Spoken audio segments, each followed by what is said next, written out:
deserve to win. Yeah, you deserve to win. It's been a rough year, trouble finding, lost family and friends, but thank God I'm still here. He'll never let me go.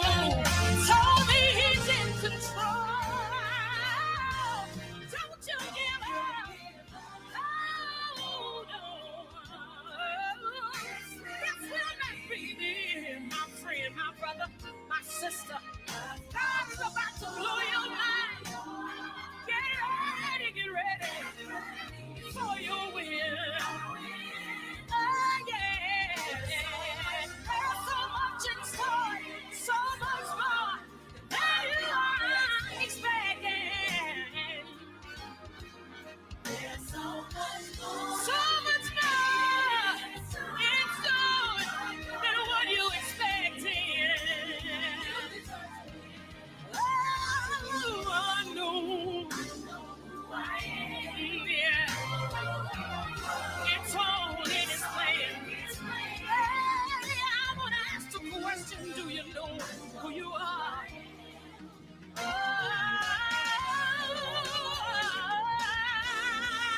He hasn't expected it for you to win. He has a plan for you to win. For all you've been through, expect to win. Hang on in there. You can. For eyes haven't seen, ears haven't heard. Don't you give up. You deserve to win. When you look in the mirror, what do you see? I see victory. Looking back at me, saying I win. You deserve to win. There's a winner in you. You're a champion. You're a champion. Don't let nobody tell you that you can't win. Hang on in there. Don't let go. Hold on. I refuse to be defeated. Hold on. I refuse to be defeated. Don't let go.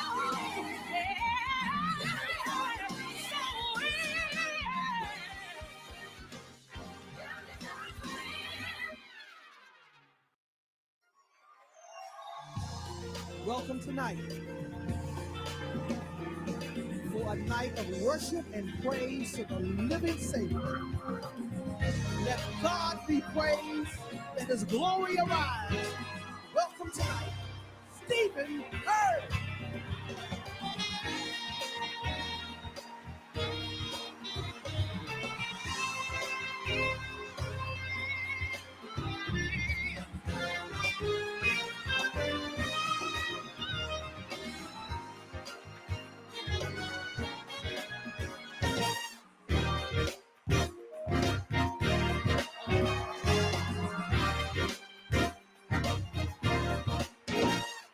Let the glory of the Lord, let it rise among us.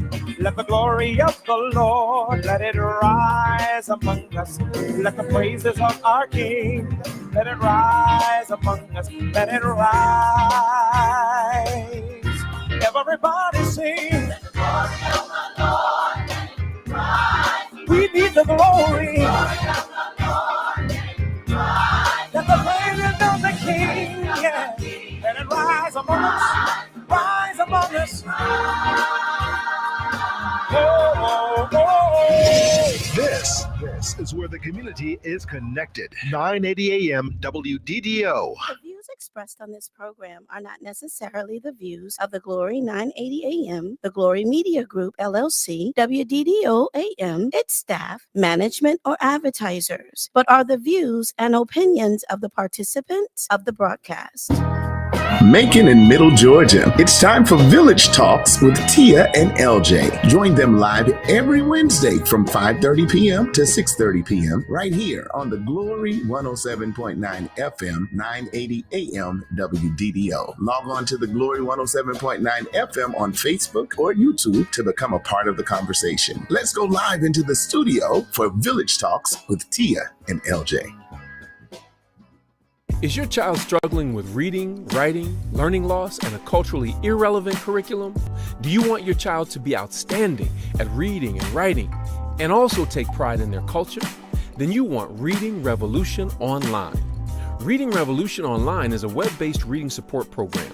We serve scholars in grades K through 8, and through our innovative approach, we help them build reading confidence and cultural identity development, equipping them for success in school and life. They learn about Black heroes and sheroes through captioned videos, reading selections, and other activities. Reading Revolution Online is an experience for the whole family. Do it for the culture. Go to readingrevolution.org and get your membership today. Hey, great evening. Happy Wednesday. Happy Wednesday, good people. How y'all doing out there? Hey, what's going on? How y'all doing? This is Village Talks. We are Making the Middle Georgia's freshest radio show. That right. And podcast. Godcast. Bring you conversations centered on culture and community from right here in the 478 and beyond. I am your co-host, LJ, and to my left is my magnanimously, amazingly, phenomenally beautiful co-host. All right. I mean, right? I love it. Tia, peace, good people. How y'all doing?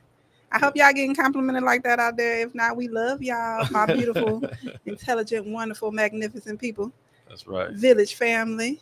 That's right. That's right. So shout out to everybody checking in with us as always. If you did not know, yes, we are live on your radio dial. If you're right here in Macon, Middle Georgia area, that's on 107.9 FM and 980 AM WDDO. But if you are not able to listen to us on the radio, so of course you listen to us on one of these platforms, you hear my voice right now, then you can listen to us online. You can listen to us on the Glory 107.9 FM WDDO page online on Facebook and on YouTube and on Twitter. And you can also download the Glory app in the Google App Store and Google Play Store. Or you can also go to WDDO.live. It's the Apple. Yeah, Apple Play Store. What did I say? Google twice. I thought I said both of them. It's all right. Hey, I'm here. I don't mind being corrected. Hey, on Village Sauce, we try to get it right, so I don't even mind. But yeah, that's all I want to say so far. You gonna get us started today with some good news? I am gonna tell y'all a couple things that are going on. Before I do, just want to say shout out to Miss Kimberly Cosby Whitlow. She says, "Good afternoon, family. Good afternoon, Miss Kim." Sade Davis is saying, "Hey y'all, hey sis, how you doing?" What's going on? And I'm gonna respond to y'all. Was in the middle of it, but girl, I had to prepare for the show. So give me a second. I'm gonna reply to you. And Miss Jeanette Goff says, "Good afternoon. Thank you again so much for tuning in, Miss Goff. We appreciate you always." Miss Jeanette. Yes, and then Kim says, "Amen." Said LJ, yes, that's right. that's my lady. With high. Yes, and Julia Callahan always checking in. We appreciate you, Julia. And then I'm gonna just dive right into what's happening. So tomorrow evening, as well as Friday, there will be 2 workshops designed for individuals and nonprofits looking to build power. And this Governing for a Blueprint workshop hosted by Represent Georgia. There'll be a kickback at Adriana's, that's 2733 Sheraton Drive, Suite 140, Building F in Macon, Georgia, from 6 p.m. to 9 p.m. And then day 2 will be at the Tubman African American Museum. That's 310 Cherry Street in Macon. That'll be from 9:30 a.m. to 4 o'clock p.m. This event will equip the attendees with the tools and strategies to strengthen collective impact across Georgia. So contact Represent Georgia to register or to get more information. Make sure y'all check that out for real. Yes. It may not seem like a lot of information. It might seem like it came kind of fast, but hey, Ms. Kimberly Carter, Represent Georgia, they do amazing things. We partnered with them for an event about 3 months ago. Yeah, something like that. The Ready to Run Ready to run. event. It was an amazing event. So if you or anyone you know is looking to run for an office, if you want to advocate, organize around these issues that you see around your city, your community, what have you, this is going to give you the resources and tools that you need to go and advocate and to uplift yourself, and so that we can truly build power and not be scared to build power. That's right. That's right. Next up, also happening tomorrow evening, is going to be the final session for the East Plus community meetings. This will be happening at Northeast High School in the cafeteria. This will be taking place at 6 p.m.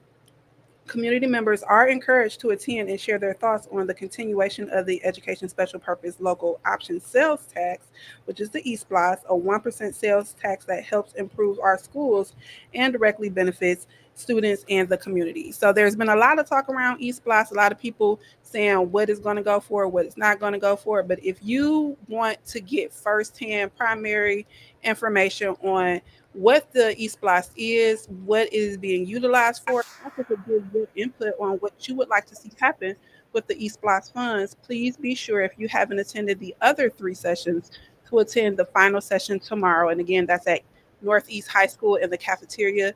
That'll be taking place at 6 p.m. This is the last session, This right? is the last session. So there was one at Rutland, Howard, and then also at Central. So those have already taken place. Again, we are already in early voting, which goes through October 31st. So make sure if you want to vote, if you are unsure of the East Plus, if you are unsure of the PSC, who the Democratic candidates are, who the Republican candidates are, you have time to look into that before you go out and early vote, or wait until November 4th, which is election day. For sure. So I see Julie Callahan. She's in the chat. She's talking about Youth to the Polls rally at 2 p.m. Okay, yeah. So thanks, Julia. And y'all, anytime y'all have any additional things happening over the course of the week, please put it in chat. We'll make sure we try to get to it. Youth to the Polls rally at 2 p.m. Macon Mall on Saturday. That'll be October 25th.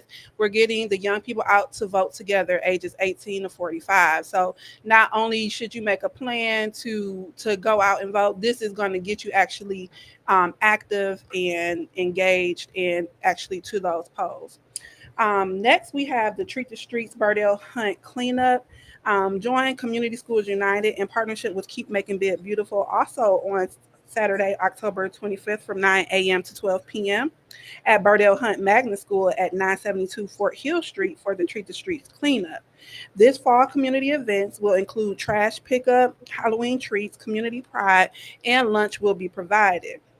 You can scan the QR code on the flyer to register and be a part of this day of service and unity. So I'll drop the flyer in the comments shortly, y'all. And then finally, we have Barbers on Duty.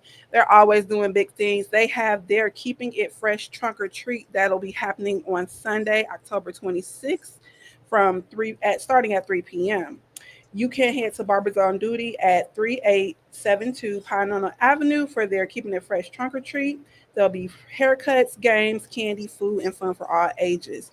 Bring your lawn chairs and enjoy the afternoon for the community service and celebration.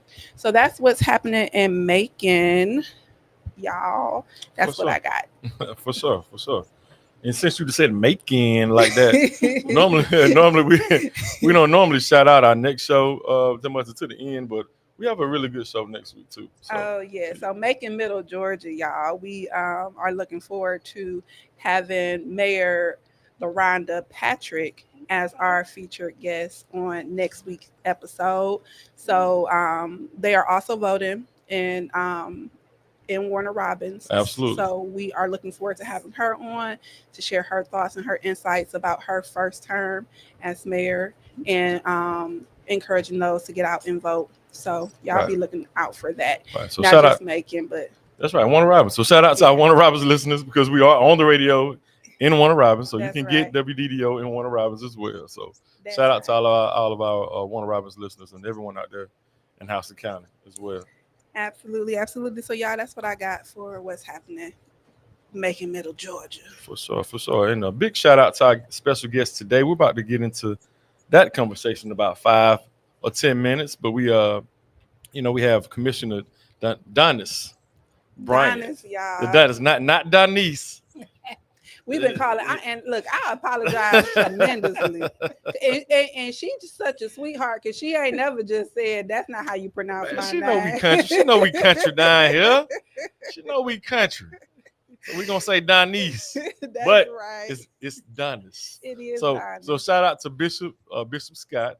He gave me a call today. He said, "Look here, nephew. If you don't do nothing else, do something that our people never do. Make sure you call Commissioner by her real name. And it is Donis." So we working on this. So we working on that. Shout out to Rasul Salim checking in with us too. Salim Fish Supreme. We're so proud of y'all. They have some very big news coming out very soon. They about to make a major change to the legendary Fish Supreme store. So y'all look out for that very soon. Okay. And to our village sisters, Ikea, she's also checking in with us. We have a caller that's already checked in with us. Hey, let y'all know too. If you want to call in and join this conversation with us, the calling number is 478-250-1444. Again, it's 478-250-1444. Shout out to the greatest engineer in the world, Tony, backing us up. But who do we have on the call with us? Caller, you on the line? For the Miss. I'm sorry, your phone is breaking up. Oh no, you hear me okay? We can hear you now. Yes. Okay, great. This is Alex Bloodstock and Kara Page from Psalm for the Miss Memory. I'm sorry, your phone is breaking up again. We can barely hear you. Oh no. Okay, I think we have songs for the Miss Memory. Yes, Psalm for the Miss Memory. Okay, yes. Okay, thank you so much for giving us a call in. Can you tell the people a little bit about what's going on? I know you all are going to be at the Douglas Theater, the historic Douglas Theater. Can you let us know what will be taking place there? Yes, this is Kara Page. Good to be on here. We are featuring Song for This Miss Memory. There's an immersive experience telling the story of those who have been left behind at Central State Milledgeville Hospital. We know there's some history of some Black patients being disappeared or mistreated in the hospital over its 100+ year existence. And so this is a fictional story, but it's really uplifting the experiences of Black folks being left behind in these institutions. Oh, wow. Yeah, that's a great conversation. As a matter of fact, we're going to be talking about something here on the show today in regards to, there was a brother, RP to this brother, but he committed suicide in our local LEC. We just found this out today. And he was struggling with being able to receive the services that I guess that he needed from what we have heard so far. So a lot of people have been talking about this today about how Central State closing and how it's actually affected us here in Macon and Middle Georgia in regards to our mental health. So being able to tell these stories, especially about our Black folks and Black and brown folks here, and how we've been affected by Central State Prison. I mean, this is right on time for us, actually. Yes, and it's a complicated history, right? Because we both want dignified care for Black and brown communities, right? We want to center our own emotional, spiritual, physical well-being, yet some of these institutions have very contradictory ways they've treated us and use scientific racism or experimentation as well. So we're trying to hold both sides of that story. Absolutely. And can you tell us again what's the date and times that this is going to be happening at the Douglas Theater? Yes, we'll be here through Friday, so that's the 23rd and the 24th. And tomorrow we're actually going to be featuring a panel with two historians, Tracy Rivas and Deetra Taylor. And Deetra Taylor is a public historian, and Tracy Rivas is a cultural preservationist. And they'll be speaking about Native and Black history in regards to Central State Milledgeville Hospital. And it'll be at 5:30 to 6:30 is the reception. Come in and eat and meet with us, and then we'll have the panel from 6:30 to 8 o'clock tomorrow evening. And then the gallery and the VR immersive experience is showing between 2 to 5 tomorrow afternoon, October 23rd, and Friday, 2 to 5. And 10 to 12. Sorry, 10 to 12 and 2 to 5 on Friday. We got a morning session too. Okay. And what's the price? What's the fee for admission? This is free and open to the public. Come one, come all. We would love to have you here. That's amazing. Awesome. For this type of an event to be free. You all are doing Yes, God's work. absolutely. And then if there's any, of course, if you could always give something to Douglas Theater, whatever at the door, but it is free. I mean, our partnership with Douglas Theater is really about honoring legacy, right? The legacy of history in Macon, Georgia. So we really would love to see people come out and hold these stories.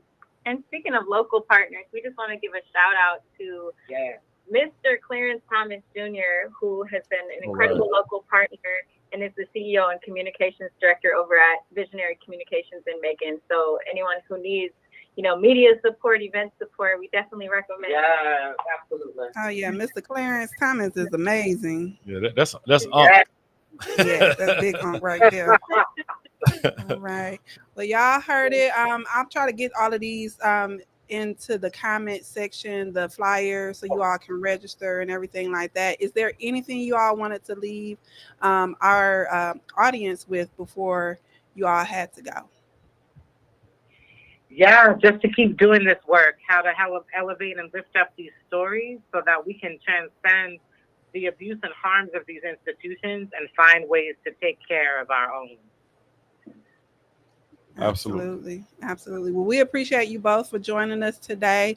Y'all, if you can get to Psalm for the I'm about to mess it all up. Mismemory. Psalm for the mismemory. It's a new word. Mismemory. Yes, mismemory. Yes, Psalm for the mismemory. Please get to the historic Douglas Theater tomorrow, Friday, or Saturday. That's right. Well, thank y'all very much. Tomorrow and Friday. Yeah. Tomorrow and Friday. I'm sorry, not Saturday. Okay, thank you. Thank you for that correction. Come meet and break bread with us tomorrow at 5:30. 5:30. Y'all heard it here. So please be on the lookout for that. If you can get to it, go ahead. We thank you all, and we can go ahead and move right on in to our accountability check question, which is going to lead us into our conversation with our featured speaker. And so the accountability check question this week is, and this is another thing that has been really on the hearts and minds of our people. With recent shootings taking the lives of young men in our community, how can residents and local leaders share accountability for creating safer, more transparent neighborhoods? So our condolences to the family of those who have lost their lives over the weekend. But again, our accountability check question is, with recent shootings taking the lives of young men in our community, how can residents and local leaders share accountability for creating safer, more transparent neighborhoods? Okay, and we have that question, and we also have another caller on the line. Hey, caller. Hello? Hey. Yes. Yes, ma'am. Who we have here? I know that voice. We're doing good. How you doing? I am doing great. I'm doing great. I'm down here in Milledgeville today at the campus of Georgia College and State University. The Georgia State Senate Committee on Higher Education has been hosting their field committee meetings on different campuses across the state, because they are in consideration of recommending an increase in tuition of our state colleges and universities. And so, as you know, the Black Youth Renaissance Tour is a program in partnership with Black Voters Matter. So we came to this hearing today with 20 students from the Fort Valley State University to speak truth to power, to express their concerns about the unaffordability of a college education in this state and in this nation.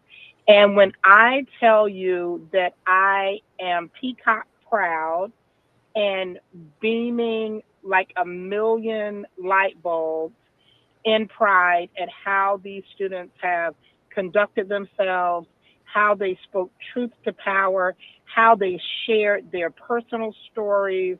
It was just absolutely incredible.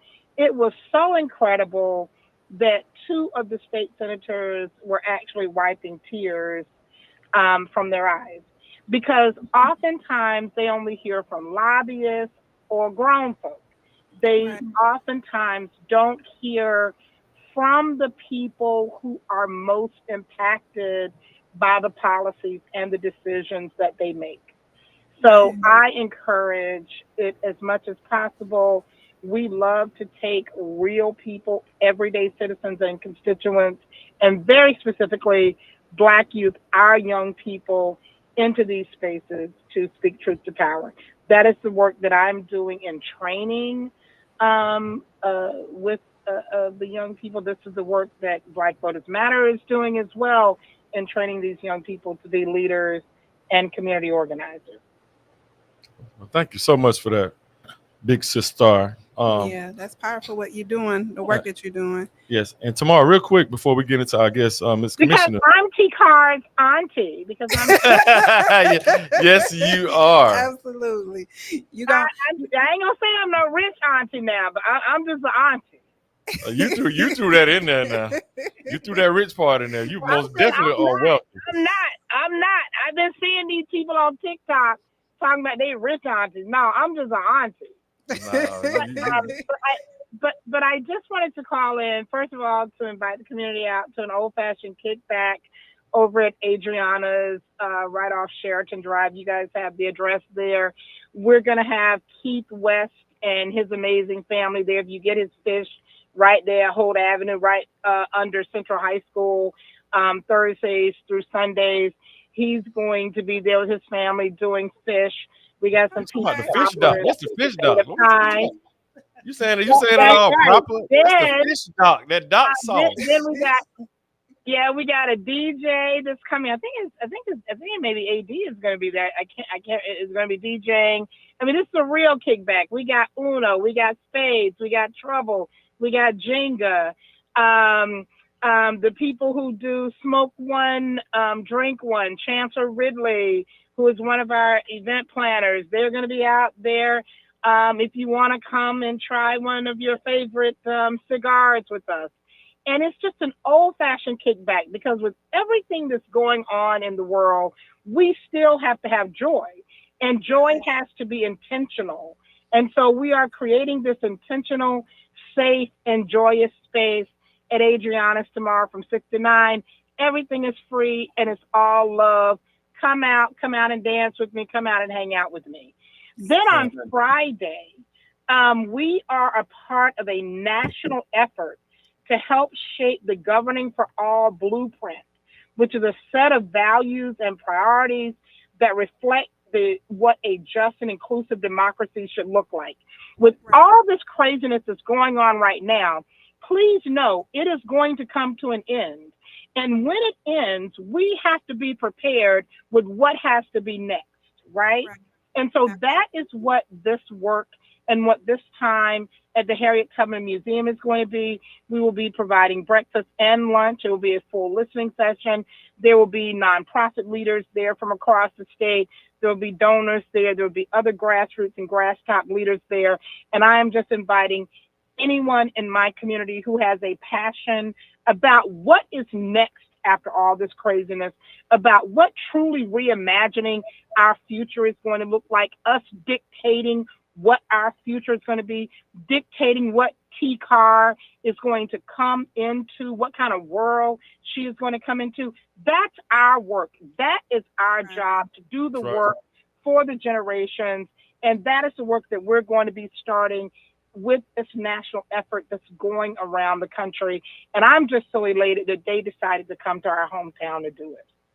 Absolutely. We appreciate you coming. So first for the fun and entertainment, and then for the education and empowerment, which all of it is definitely needed and necessary. So if you can get to both, awesome. But y'all, please make sure if you are able to get to that second session, to be empowered and educated in how we move forward after, what we currently have going on, and even during, get to that second session. Absolutely. And that first session too, AJ the DJ and Fish Dog for free. You cannot go wrong with that. You cannot. Yeah, but now it's time to get into our guests now. Yes, thank you so much, Miss Kim, Auntie Kim, for helping with the future generations. But while we have you here, we want to introduce Commissioner Donis Bryant of District 8. Thank you so much for coming to the show. How you doing this evening? I'm good. Thank you all for having me. Thank you so much for being here. Coming. Yeah, so just to get right into it, I know we asked the accountability check question, but first, for those who may not know who you are, your journey, can you share what inspired you to pursue public service and ultimately run for a county commission? Okay. My inspiration, I think it came from my grandmother. Mm-hmm. My grandmother was my grandmother raised me, and part of it is every week we would have to do something different. As a young child growing up, I didn't understand why we got to go to somebody else's house and rake the yard, why we got to take them our food that she cooked on Sundays, and why people got to come over and eat on Sundays at our house. Didn't understand that would shape me into, as I grew older, I started doing some of the same things, and that kind of led me into doing stuff for the community. Even as my kids were growing up, I would tell my kids, okay, do this. You see Miss Odessa getting out the car, get her groceries. I don't care if you ain't with 5 or 6. You can't grab the whole thing of water, take 3 or 4 till you get them in there. Right. So I think that stuff like that kind of shaped me. But how I got into public safety is when I was going to college at Middle Georgia State. And before I even got into public safety, I had tried a couple of careers. You know how they say college students don't know what they want to do. Mm-hmm. Right. I went a year and a half of nursing school at Georgia Baptist Hospital in Atlanta. And I went to, I guess it would be clinicals. Mm-hmm. And I realized I couldn't handle smells. I was like, I can't do this. So I dropped out, and they were like, after a year and a half, and they were like, I was like, I just can't do it. Right. So I started going to school and working. Single parent, I had one of the professors, and he said, have you thought about going into law enforcement? And I was taking criminal justice. And I said, no, I want to be a lawyer. Because I know a lot of us don't have the people to help us when we need it. We don't have the money. Right. And halfway through criminal justice, and I saw how them fees was adding up, and I had bills to pay. I went back to him and I said, when you asked me about that, well, what were you talking about? And he said, well, I can get you a job at the sheriff's department. You just go and apply, and they haven't hired women in a long time. So you'll probably be one of the ones to get in. It took me about a year to get in there, and then that's how I got into law enforcement. Cool. Yeah, so what's your background in public safety? And it led you to being with the sheriff's office. What are some of the experiences, I guess, that you bring from your time at the sheriff's office into your new role as the District 8 commissioner? And what are some of your core priorities for District 8? And let folks know what District 8 is. Okay, let's start off with District 8. District 8 is Anthony Road. And I'm going to say the left side. So I'm going to say Church's Chicken because right side is not. All the way down to Mercer University, it bends and it goes to Christian Avenue. And then from Anthony Road down to Rocky Creek, the Bloomfield area, stops at Nancy Drive. It stops and then it goes to Heath Road. So Heath Road up to Mosley Dixon, Harbor Club Apartments. Okay. So it stops pretty much at the bridge. That's our District 8. Unionville used to be part of District 8, but when they redrew the line in 2024, when they redrew it in that December, it drew them out and it drew Heath Road in. Right.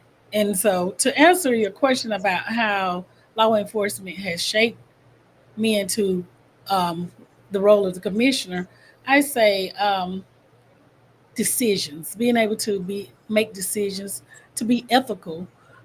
You can't be, for me, you can't be in law enforcement and be unethical. Right. And to be able to not be biased. You can't help certain people and not help others. Right. If somebody calls 911, no matter who they are, what their religion or their background is, you have to go. You have to give them a service. Right. So to me, that helps. And then my ability to adapt to all situations.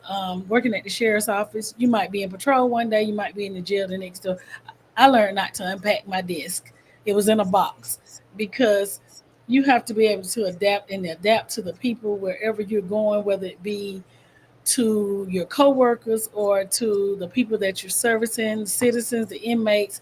So you got to be able to adapt and to be able to look for solutions. Right. So you need to be able to, when you're making solutions, you need to already be able to see the end of what you're trying to obtain. That's right. And you got to have courage. And I ain't scared. You most definitely ain't scared. You're not So scared. that has taught me not to be scared. I'm gonna have to say what I want to say, and if you talking too much junk, I'm probably gonna walk up on you. Yeah, well, real quick, and also, in that question I asked, like, what are a couple of priorities that you have for your district? Like, what is it that you have seen, like some of the issues, obstacles, and things that you want to see to change, or what are the people asking for you to advocate for? Definitely safety on all levels.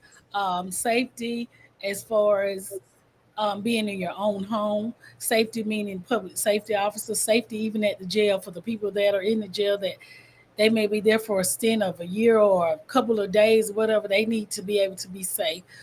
Safety, housing, Right. affordable housing, to be able to have the same quality of life on this side of town that they have anywhere else. Mental health. It's funny how y'all were talking about closing down the Central State. I remember taking those rides. We used to have this van called 350, and we used to go to the Cook and the Binion building. So if your family called and said, "Hey, they're having a emergency, or they having an outcry, or breakdown," you go. They do some paperwork, and we're gonna take you down. We're gonna ride that ride to Milledgeville.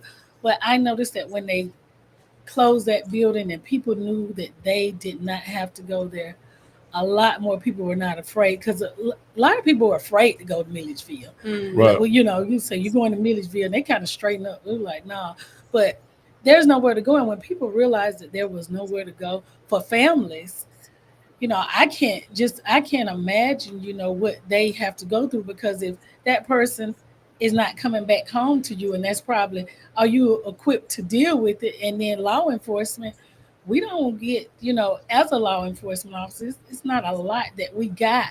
We got a crisis intervention class that we took, but it does not give you every scenario. It doesn't give you like a full week, but I'm gonna say experience is the best when you're having to deal with it. Some of the officers that have been there a long time, they learn to deal with trying to deal with the mental health, where you're not taking them to jail, and to try to see what they can do to help them where they are. Right. Right. Yeah. And I think that's important, because even when you're talking about meeting people where they are, and how we were talking about, what took place with the gentleman passing or committed suicide based on current reports at the LEC Right. just yesterday. So those type of things, and hopefully we can start getting the training that's necessary for people to be able to handle those situations with a little bit more empathy, and that actually deals with whatever the underlying issues are, as opposed to the tasing and just using force to kind of try to decrease or to dilute a situation, when all it's doing is increasing it. Right. Tia, Yes. excuse me, a lot of people don't have the ability to de-escalate. Mhm. And I call it verbal judo. It's taking a person and making them have an empathy for what they're going through, Right. and still standing your ground and still following your policies and your rules. But a lot of people don't have the verbal judo, and they can sometimes make it work. When you're dealing with mental health, you have to try to de-escalate on all levels. Even when they're taking it up, you have to try to de-escalate. But I just want to mention one thing when she was talking about the state building. If y'all saw that we voted on to get a building for the mental health state building for us to get some of those state um, inmates that are left up there. I'm sorry, not inmates. They're not inmates. Mental patients that are left up there, and we voted on to get a building. And my question to them was, what does this look like for the citizens of Macon? Because we have mental health that we're dealing with. Right. And before we go and get a state building that's going to house some more people that are mental health, let's deal with the ones that are already here. Absolutely. Let's give the families that don't know what to do. Let's give them an option of saying, "Hey, we need this facility as well." Absolutely. Absolutely. And so I'm going to get into the next question. And it's going to just be dealing with our local government processes, because there are many who may not be familiar with the committee of the whole. Can you tell us how it functions within the broader structure of Macon Bid Commission, and how does the committee's processes influence what ultimately reaches the full commission for a vote? Okay, let me answer the first one. So I'm gonna have to break it down. I can't give you a textbook answer because some people don't understand. So the committee of the whole to me is when you have 6 of your friends and you want to go to, I'm sorry, I got to say it this way, and you want to go out to eat or to the club. Well, if 5 of your friends saying, "Hey, we want to go out to eat," and you the only one want to go to the club, then you don't win that vote. Right. So that's how the committee of the whole is. The mayor has the deciding vote. It's 9 of us commissioners there, and in order to get what you want voted for, you're going to have the vote of at least 5 commissioners. That's the committee of the whole. Yeah, and I know because at one time too, just to go a little bit, get I guess more detail with that.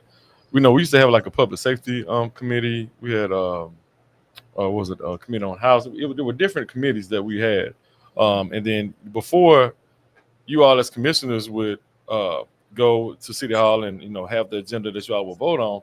Y'all, for one, you had more time. You had more than just a couple of days because now y'all get the agenda like on a Friday now, right? We get it on a Friday, and we're going over it on Tuesday. That's what we're gonna do. But for me, how I like to do the agenda is if I get it on a Friday, it's not a lot of time for me. So you're saying the Friday right before, not like a week. No, you getting it 3-4 days before the meeting. So if you need to find out anything about what's on the agenda, you're gonna have to try to use that Monday to do your background, talk to people about things like you were talking about the committee. You can research it, but I'm one of those people that like to call people and say, "Hey, tell me, I see that you're on this committee. Tell me, what is this about?" And it just depends if sitting on the commissioners in the commissioner seat, if they have a job, then that one day they can do the weekend. But a lot of places you're not gonna find a whole lot out on the weekend, right? But according to ACCG, they only have to give you 48 hours.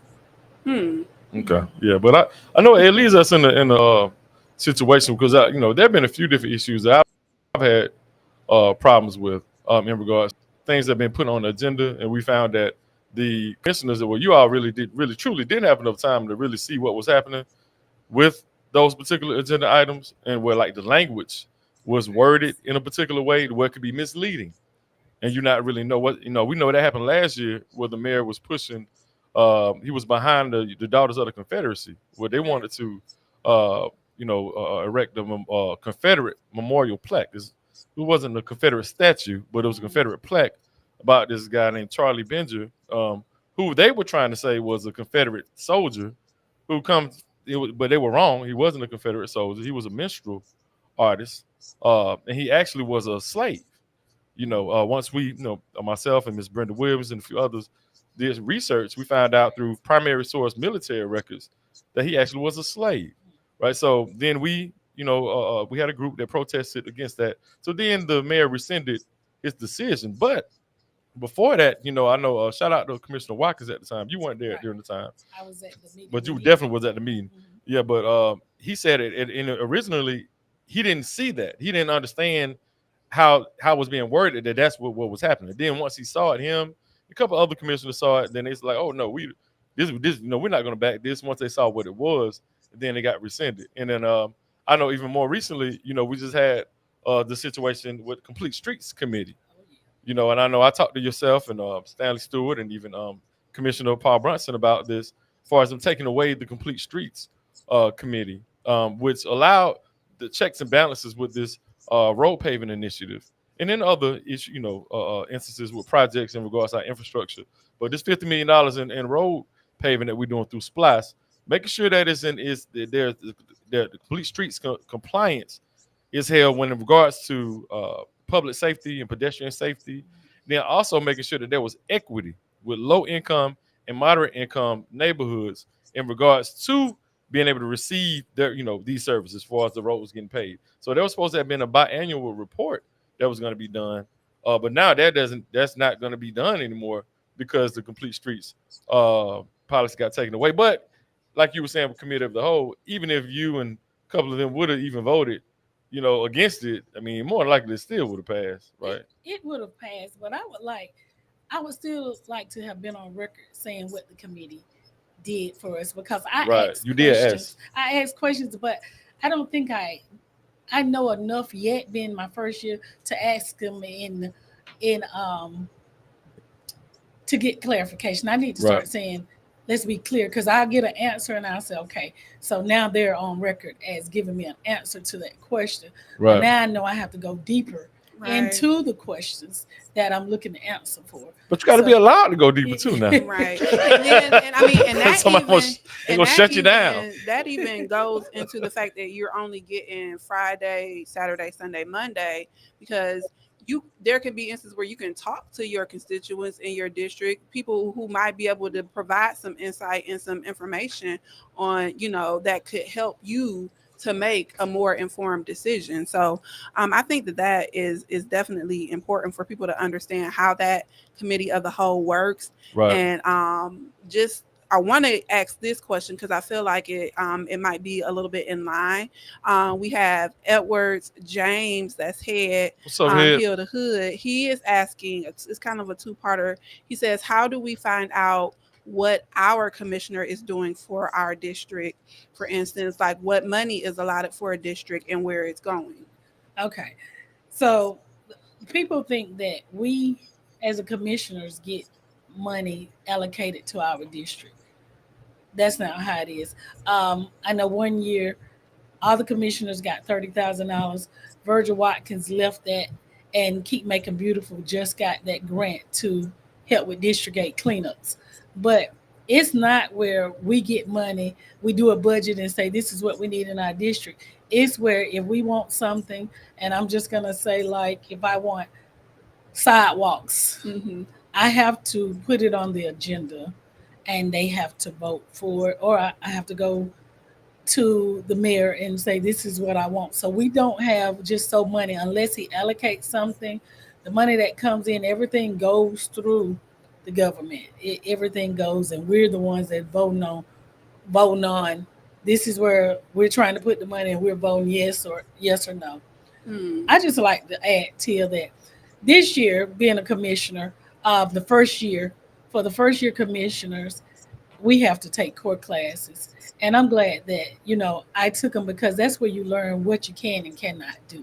You learn ethics, you learn government finance, you learn government law, you learn about taxes, appraisals. So you learn things that you may not know. And it's good for us to understand what we are, how we're supposed to operate, the guidelines and the bylaws. Right. We can't just go about how things are being done. Right. We need to know for ourselves, like, what are they telling us is this? So we need to know if our agency is acting in accordance to the bylaws.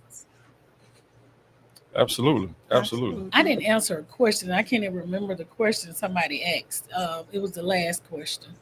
Oh, about the money, or how can people find out what the commission's doing for the district? Okay, so I would say whoever your commissioner is, you need to make sure that you have personal personal communication with them. They have the meetings every first and third Tuesdays. I think it's important that you attend neighborhood watch meetings, town hall meetings, um, schedule a meeting with your commissioner, and try to see, if you got a group of people that want the same thing, ask your commissioner to meet you and talk with you about it. Yeah, well, the only way District 5 can meet up with their commissioner is we go to City Hall, because he don't show up nowhere. Yeah, so all the other stuff, we see our other commissioners at those other things we talked about, but we're gonna keep it real. District 5 commissioner, where you at? We don't see you nowhere, brother. Have y'all invited them? But yes, Oh, consistently. okay. Pleasant Hill's inviting him. Unionville is inviting him. He don't show up. He's supposed to show up at Unionville homecoming. Young lady Leah Duval, great young lady, did an amazing event. He told her he was gonna show up and help with some stuff. He didn't do it. So that's the only reason why I'm really this vocal. I tried to call him myself before we got to this point. I've tried numerous times, but I ain't even calling his name right now. I could do that too, but I ain't gonna do that. Hopefully he hear this. Somebody let him know. Next time we're gonna call you. Oh, whoop! He said, "Is it Seth Hour?" Hey, I didn't say it. Somebody in the comment. Yeah, Seth Clark. Yeah, he is head. He is your District 5 commissioner. That's what we're talking about. So the chat said that. I didn't say that. When we have the next meeting, I'll make sure I tell them that District 5 is looking for you. Oh no, they're gonna let them know. They're gonna let them know. No, they going to. They believe you me. The storm is coming to City Hall soon. We telling you now. So get ready, District 5 commissioner, because the citizens in your district are about to let City Hall know that they're not happy. That's right. All right, so that's it. This ain't just me talking. Now this is the people are saying this. That's right. We work for the people. Hey, there we go. Oh, right. The invisible man. That's right. That's what they call him. I ain't saying that. See, that's a chat saying that. Call him the invisible man. That's what they call him. Because right? At the end of the day, and I think it speaks up what you said with how you got into the service and understanding that it's about serving your constituents, that you were elected to represent a group of people, not the other way around. So right. You have to be available, and I get you're busy, you got things going on, but you have to make time for the people who voted you in and elected you. And if you don't have time for those people, then you don't have time to do the job in a way that's effective or efficient for your district. Right. And Miss Aisha Warner Ellen, she put a really good link in the chat. You all, if you're on our Facebook or YouTube page, she put in the link for to find your commissioner. So you can put in your address, and if you don't know who your commissioner is based on where you live, you can put your address in there, and you can find out who your commissioner is in that district.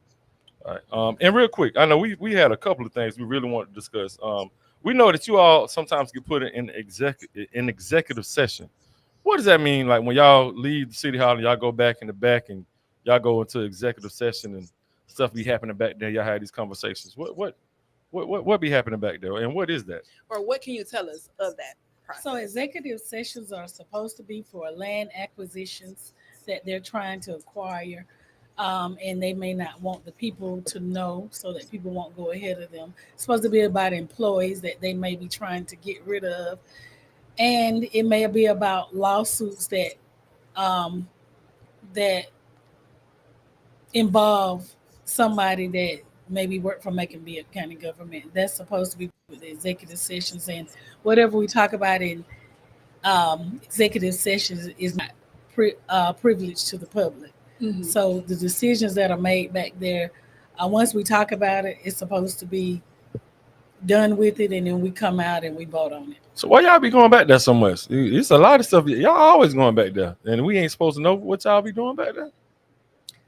I'm gonna say, if it gets away from what executive session is supposed to be used for, I'm gonna put it on our commissioners to be transparent with the mayor and with the constituents by saying, hey, is this something that we need to be discussing back here? Should it be something that we need to let the public know? So I'm going to put it on us commissioners to say that if it's something that the public should know about and they should be involved in, that we need to do a better job of putting the pressure on him behind the scenes saying, "Hey, this is not what executive session is supposed to be used for." We got a question here. It says, they're asking, so does the council or the commission still vote on money, or does Lester Miller control all the money with no overseer? Can I plead the fifth on that question? Well, can you answer that the best way you can? The best way I can answer that is that when I get this agenda, and I brought a copy, when I get this agenda, all this money that's on there is already, all the money that's on this agenda is already decided where it's going and how much it's going, and we're just saying yay or nay, if that answers their question. Yeah, because I didn't make the decision on who got it. well, we supposed to have more power. You know, one issue, and that's the reason why that ethical thing was so important. When the mayor got fined at $5,000 for the making Bill Ford together situation, was putting money behind making sure that he had the commission or the people that he wanted to be in office, so that the things that you're talking about could happen without any type of pushback or resistance. So if you have 5 people out of 9 that are going to vote in the way that you want them to vote, regardless regardless of whether how it affects their district. Well, do you think he has 5 now? Oh, absolutely, no doubt about it. No doubt about it. I know that I've heard you push back. I heard Commissioner Stanley Stewart push back on certain things, and even Commissioner Paul Brunson. I know it's 3 of y'all, but no, nobody else. Everyone else, they vote for him, with him, for him at all times. You know, they'll argue up and down. They'll fuss at you about saying anything about the mayor, for the most part. You know, I've back in the day, Seth Clark used to say certain stuff every now and then, but ever since he drew up that bill, to change our charter so that the mayor could have a 3rd and 4th term, all of a sudden he just votes on everything that the mayor wants. So I don't know what that's about. So you're basically saying it's going to be 6 against 3 or 7 against 2 on most days. Yeah. 6-3. If it's something to push back on. Yeah, absolutely.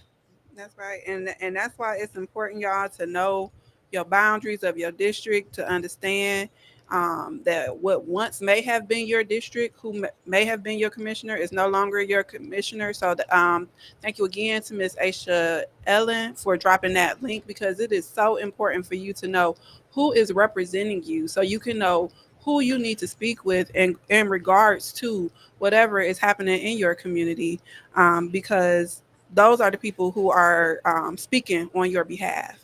So when we say your voice is your power, it goes from the local to the state to the national. So being informed and using the power of your vote is definitely is necessary and important. And then with that, I want to ask you, Commissioner Bryant, what are some of the most meaningful ways residents can engage with the commission outside of attending meetings, whether it's through committees, boards, or direct communication with the commissioners? And you kind of spoke to that when you said, going to neighborhood watches. Was there anything else that you thought would be beneficial? And you can, I know LJ has another question that he wants to ask, so I know you kind of answered that, but is there anything else that you wanted to add to that the community and residents can do? I would say make phone calls, always send emails, send a letter, certified, get a signature to know that they got it. If you got something that's pressing and nobody's talking about it and you presented it, send a letter, send a letter certified through U.S. mail. And I would say, it's more than one way. That's right. Absolutely. Yeah, I was just going to ask a couple of folks in the chat just saying, hello, Miss Tina, how you doing? We ain't got that much longer. And Ronnie Miller says, is Lester Miller make his new king? Oh, Lord, that's a whole... We just had a no king protest. Most definitely just had, yeah, that was... It was on all levels, y'all. Yeah, I'm telling you. But, I have a question because, we're talking about public access, accountability, and civic engagement, right? So we got 2-3 minutes to answer this question. All right, so we know that our ability to comment, for there to be public comments on non-agenda items, was taken away. And it just so happened my name was brought up in the news story, because I guess the last time we went and spoke about this Confederate plaque being put up, is when they took away the public comments from being had on non-agenda items. Then our name was misspelled, all kind of stuff. That's another story. But anyway, why were the public comments taken away from non-agenda items? And how does that affect us as a people, not being able to be placed on record when we're speaking about issues that we are having that aren't on the agenda? I don't know why the public comments. I didn't vote on that. I'm just going to say accountability. I'm just going to go through that. And that's the ability for the leadership, the obligation for them to be held responsible for their actions and to answer for their actions and their decisions, and to be transparent to the public and to be able to take criticism. So if people have criticism, then they should take it in and you learn from it so that you can make it better for the community, not just for, just for the community, but for the people. Absolutely. Because the criticism is what they're not getting. It's something that they asking for that they want. So it's you got to be able to be held accountable, right? And talk to those people and intake that their input. Right. Absolutely. Absolutely. Yeah, and I just like to say this, and I know we're gonna let Tia take it home because she might sound talking too much. But am I talking too much? Why you do me like that? No, you be out. I'm just saying. I make sure I ain't talking too much. You see how you do me? Okay. Well, hey, I'll wait anyway. But anyway, this is not. We ain't no haters. We're not people that are coming on here to just saying this or saying that about folks because we don't like people or none of that. We will advocate. We advocate for our people having a voice. And what we have been seeing in our town and in our city, whether or not the majority of the people don't know, they don't know a lot of stuff that y'all deal with because a lot of people haven't been going to City Hall. We're not seeing these things that happen behind the scenes. And we need to know, especially with folks trying to get a third and a fourth term, and they're trying to find ways to manipulate ways so that they can get all the votes or all the people to back them so they can have a third and a fourth term. So we have somebody like a Ronnie Miller saying something like, hey, do we have a new king? I mean, hey, that's what's happening, whether or not we realizing that or not. And so let me say this. Different people are going to say different things, especially about being the haters. But I say this show is very much needed because like myself that was not in politics and just going to work, doing my job, right. Very naive of all the resources that are provided for this community. Most of the people don't know. And so people can say that, it's hating because you're putting the information out there, but it's up to the person that's receiving the information to do what they need to do with it if they choose to do anything. So Absolutely. The information needs to get out there, and there's nothing wrong with the truth. The truth stands on itself every day. Absolutely. So if you're putting the correct information out there and it's the truth, then there's no hate in that. That's just telling the facts of what it is. Absolutely. And to answer Ronnie Miller, he said the Confederate plaques, statues, and memorials should all be allowed or left alone. Maker's history is not a pleasant one, and those ugly truths should remain on display to remind us. Oh, absolutely. I agree with that. The issue we had with that Confederate plaque is that it was wrong, misinformation. Right? So I agree with you. I think, you should leave all this stuff up. Leave our history alone, too, while they at it. I mean, and that's even when you talking about critical race theory and things like that.